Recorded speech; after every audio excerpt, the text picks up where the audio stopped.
kalsada sa araw na ito.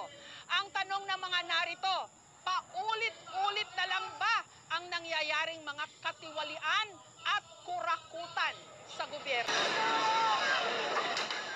Kung narinig yung palo, yan ay hampas na ginagawa nitong mga kabataan at pangbabato sa transyon.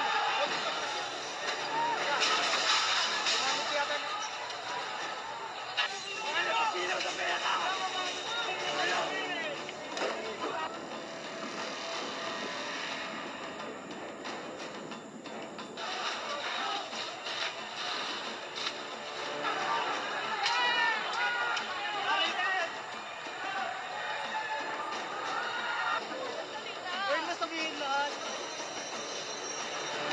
Sinusundan natin.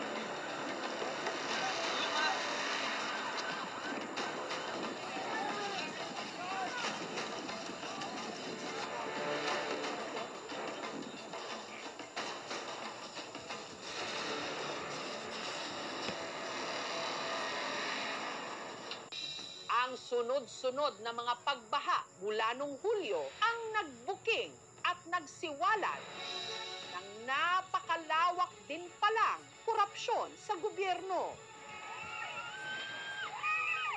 Lalo pat napakabilis na nasira ang mga ginastusan ng bilyones na flood control projects. Ngayon pala, kinurakot.